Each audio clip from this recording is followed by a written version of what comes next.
ഈ ഒരു narcissistic personality disorder എന്ന് പറയുന്നത് ക്ലസ്റ്റർ ബിയിൽ വരുന്നതാണ്. ക്ലസ്റ്റർ ബിയിൽ വരുന്ന മറ്റ് പേഴ്സണാലിറ്റി ഡിസോർഡേഴ്സാണ് border line personality disorder, histrionic personality disorder and anti social personality disorder. എവിടെ ചെന്നാലും ആളുകൾ തന്നെ പുകഴ്ത്തണം, എല്ലാവരും എനിക്കൊരു സ്ഥാനം തരണം എന്നൊരു ചിന്തയായിരിക്കും ഇവർക്ക് എപ്പോഴും ഉണ്ടാവുന്നത്. സാധാരണ ഡിസോർഡറുകളെ പോലെ തന്നെ നമുക്ക് വളരെ പെട്ടെന്ന് മാറ്റിയെടുക്കാൻ പറ്റുന്ന ഒന്നല്ല ഈ ഒരു പേഴ്സണാലിറ്റി ഡിസോർഡർ എന്ന് പറയുന്നത്. കുറച്ച് ടൈം എടുക്കും.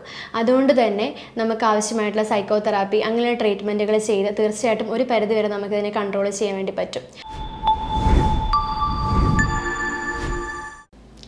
ഹലോ, ഞാൻ സോന, ഹെയിൽ ആൻഡ് ഹാപ്പിനെസ്സിലെ കൺസൾട്ടൻറ്റ് സൈക്കോളജിസ്റ്റാണ്.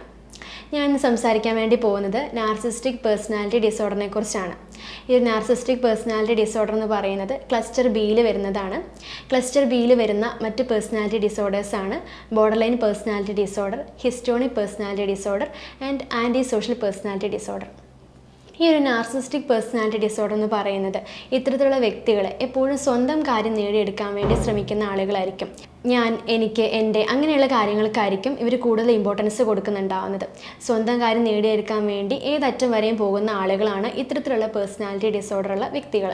ഒരു എക്സാമ്പിളായിട്ട് പറയുകയാണെങ്കിൽ, ഇവരൊരു കൂട്ടത്തിലായിരിക്കുന്ന സമയത്ത് അതിപ്പോൾ ഫംഗ്ഷൻ ആയിക്കോട്ടെ അല്ലെങ്കിൽ സ്കൂളിലായിക്കോട്ടെ, ഇവരെപ്പോഴും വിശ്വസിക്കുന്നത് ഞാനൊരു അടിപൊളിയാണ് അല്ലെങ്കിൽ ഞാൻ സ്പെഷ്യലാണ് എന്ന് വിശ്വസിക്കുകയും മറ്റുള്ളവർ തന്നെ അങ്ങനെ അംഗീകരിക്കണം എന്ന് ആഗ്രഹിക്കുകയും ചെയ്യുന്ന വ്യക്തികളായിരിക്കും. അതുപോലെ തന്നെ ഇവരുടെ ഏറ്റവും വലിയ പ്രശ്നം എന്ന് പറയുന്നത് സെൽഫ് സെൻട്രിക് ചിന്താഗതിക്കാരായിരിക്കും. അതായത് ഇവർ എപ്പോഴും ഇവരുടെ കാര്യത്തിനായിരിക്കും കൂടുതൽ ഇമ്പോർട്ടൻസ് കൊടുക്കുന്നത്, മറ്റുള്ളവരുടെ കാര്യത്തിന് തീരെ ഇമ്പോർട്ടൻസ് കൊടുക്കാറില്ല. ഇവരെപ്പോഴും സ്വയം മറ്റുള്ളവർ മേൽ തനിക്കൊരു അധികാരമുണ്ട് എന്ന് അവകാശപ്പെടുന്നവരും അങ്ങനെ പെരുമാറുന്ന വ്യക്തികളും ആയിരിക്കും. ഇവരെപ്പോഴും വിശ്വസിക്കുന്നുണ്ടാവുന്നത് എൻ്റെ ഉയർച്ചയിൽ അല്ലെങ്കിൽ എനിക്കൊരു സക്സസ്ഫുൾ ലൈഫ് കിട്ടിയതുകൊണ്ട് മറ്റുള്ളവർക്ക് എല്ലാവർക്കും എന്നോട് അസൂയാണ്, അവരെല്ലാവരും എന്നെ ശത്രുക്കളായിട്ടാണ് കാണുന്നത് എന്ന് വിശ്വസിക്കുന്ന ആളുകളായിരിക്കും ഇത്തരത്തിലുള്ള പേഴ്സണാലിറ്റി ഡിസോർഡറുള്ള വ്യക്തികൾ. മറ്റൊരു കാര്യം എന്ന് പറയുന്നത്, ഈ ഒരു പേഴ്സണാലിറ്റി ഡിസോർഡറുള്ള വ്യക്തികൾ എപ്പോഴും വിചാരിക്കുന്നത് എനിക്ക് എല്ലാ കാര്യങ്ങളും അറിയാം, മറ്റുള്ളവർക്കൊന്നും അറിയില്ല, അല്ലെങ്കിൽ ഞാനാണ് സമൂഹത്തിലെ ഏറ്റവും വലിയൊരു വ്യക്തി എന്ന് വിശ്വസിക്കുന്ന വ്യക്തികളായിരിക്കും ഇത്തരത്തിലുള്ള പേഴ്സണാലിറ്റി ഡിസോർഡറുള്ള വ്യക്തികൾ. ഇവർക്ക് എമ്പതി ഉണ്ടാവത്തില്ല, മറ്റുള്ളവരുടെ ഭാഗത്തുനിന്ന് ഇവരൊരിക്കലും ചിന്തിക്കാറില്ല, മറ്റുള്ളവരുടെ ഇമോഷൻസിനൊന്നും ഇവർ തീരെ വിലയും കൊടുക്കാറില്ല എന്നുള്ളത് മറ്റൊരു കാര്യമാണ്. ഞാൻ അങ്ങനെ പറഞ്ഞിട്ടുണ്ടെങ്കിൽ മറ്റുള്ളവർക്ക് എന്തെങ്കിലും വിഷമമാകുമോ എന്നുള്ള ചിന്തയൊന്നും ഇവർക്ക് ഉണ്ടാവത്തില്ല. മറ്റൊരു കാര്യം എന്ന് പറയുന്നത്, ഇവർക്ക് സെൽഫ് കോൺഫിഡൻസ് എന്ന് പറയുന്നത് വളരെ കുറവായിരിക്കും.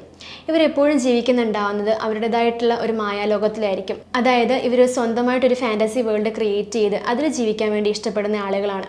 ഞാൻ നേരത്തെ പറഞ്ഞ പോലെ തന്നെ ഞാൻ നല്ല ആളാണ് അല്ലെങ്കിൽ ഞാൻ എല്ലാവരെയും സ്നേഹിക്കുന്ന ആളാണ്, മറ്റുള്ള ആളുകളെല്ലാം ഫേക്കാണ് എന്ന് വിശ്വസിക്കുന്ന ആളുകളായിരിക്കും ഇത്തരത്തിലുള്ള പേഴ്സണാലിറ്റി ഡിസോർഡറുള്ള വ്യക്തികൾ. അതുപോലെ എപ്പോഴും മറ്റുള്ളവരോട് ഒരു ശത്രുതാ മനോഭാവം കാത്തു സൂക്ഷിക്കുന്ന വ്യക്തികളായിരിക്കും. അല്ലെങ്കിൽ എനിക്ക് ഇത്രയും ഉയർച്ച ഉണ്ടായതുകൊണ്ട് തന്നെ മറ്റുള്ളവരെല്ലാവരും എന്നെ ശത്രുക്കളായിട്ടാണ് കാണുന്നത്, അങ്ങനെയുള്ള ചിന്തകളൊക്കെ ആയിരിക്കും ഇത്തരം വ്യക്തികൾക്ക് ഉണ്ടാവുന്നത്. മറ്റൊരു കാര്യം എന്ന് പറയുന്നത്, ഇത്തരത്തിലുള്ള വ്യക്തികൾ എപ്പോഴും വിശ്വസിക്കുന്നത് ഞാനൊരു വലിയ സംഭവമാണ്, എനിക്ക് എല്ലാ കാര്യങ്ങളും അറിയാം, അതുകൊണ്ട് തന്നെ സാധാരണക്കാർക്കൊന്നും എന്നെ മനസ്സിലാക്കാൻ പറ്റത്തില്ല, സമൂഹത്തിലെ ഉന്നതത്തിൽ നിൽക്കുന്ന ആളുകൾക്ക് അല്ലെങ്കിൽ വലിയ വലിയ ആളുകൾക്ക് മാത്രമേ എന്നെ മനസ്സിലാക്കാൻ പറ്റുള്ളൂ എന്നുള്ള ചിന്താഗതിയും ഇവർക്ക് ഉണ്ടാവാറുണ്ട്. അടുത്തൊരു കാര്യം എന്ന് പറയുന്നത് അറ്റൻഷൻ സീക്കിംഗ് ബിഹേവിയർ ആണ്. അതായത് എവിടെ ചെന്നാലും എന്നെ എല്ലാവരും ശ്രദ്ധിക്കണം, ഒരു സെൻറ്റർ ഓഫ് അട്രാക്ഷനാണ് ഇവരെപ്പോഴും ആഗ്രഹിക്കുന്നുണ്ടാവുന്നത്. എവിടെ ചെന്നാലും ആളുകൾ തന്നെ പുകഴ്ത്തണം, എല്ലാവരും എനിക്കൊരു സ്ഥാനം തരണം എന്നൊരു ചിന്തയായിരിക്കും ഇവർക്ക് എപ്പോഴും ഉണ്ടാവുന്നത്. അതുപോലെ തന്നെ ഇവരുടെ ഭാഗത്ത് നിന്ന് എന്തെങ്കിലും തെറ്റുകളുണ്ടെങ്കിൽ തന്നെ അതൊരിക്കലും ഇവർ അംഗീകരിക്കാൻ തയ്യാറാവത്തില്ല. മറ്റുള്ളവർ അത് ചൂണ്ടിക്കാണിച്ചാൽ പോലും അവരൊരിക്കലും അത് അംഗീകരിക്കത്തില്ല. മറ്റുള്ളവർ ഉപദേശങ്ങളൊന്നും കേൾക്കാനും ഇവർക്ക് തീരെ താല്പര്യം ഉണ്ടാവത്തില്ല. ഈ ഒരു നാർസിസ്റ്റിക് പേഴ്സണാലിറ്റി ഡിസോർഡറുള്ള വ്യക്തികളെ രണ്ട് തരത്തിലാണ് പ്രധാനമായിട്ടും കണ്ടുവരാറുള്ളത്, എക്സ്ട്രോവേർട്ടഡ് ആയിട്ടും ഇൻട്രോവേർട്ടഡ് ആയിട്ടും. ഈ എക്സ്ട്രോവേർട്ടഡ് ആയിട്ടുള്ള ആളുകൾ എന്ന് പറയുന്നത് ഞാൻ നേരത്തെ പറഞ്ഞ പോലെ തന്നെ ഞാനൊരു വലിയ ആളാണ് അല്ലെങ്കിൽ എനിക്കൊരു വലിയ സ്ഥാനമുള്ള ഒരാളാണ് എന്ന് വിശ്വസിക്കുകയും അങ്ങനെ പെരുമാറുകയും ചെയ്യുന്ന ആളുകളാണ്. ഒരു ലക്ഷറി ലൈഫായിരിക്കും ഇവരെപ്പോഴും ആഗ്രഹിക്കുന്നുണ്ടാവുന്നത്. എല്ലാ ആളുകളും എന്നെ ബഹുമാനിക്കണം എന്ന് ആഗ്രഹിക്കുന്ന ആളുകളായിരിക്കും ഇത്തരത്തിലുള്ള ആളുകൾ. ഇൻട്രോവേർട്ടഡ് ആയിട്ടുള്ള ആളുകൾ എന്ന് പറയുന്നത് എപ്പോഴും ഒളിപ്പിച്ച് പെരുമാറുന്നവരായിരിക്കും. ഒന്നും എക്സ്പ്രസ് ചെയ്യാൻ വേണ്ടി ഇവർക്ക് വലിയ താല്പര്യമൊന്നും ഉണ്ടാവത്തില്ല. ഞാൻ നേരത്തെ പറഞ്ഞ പോലെ ഞാൻ വലിയ ആളാണ് എന്നൊക്കെ ഇവർക്ക് ഉണ്ടാവും, പക്ഷെ ഒരിക്കലും അത് അവർ പുറത്ത് പറഞ്ഞുകൊണ്ട് നടക്കത്തില്ല.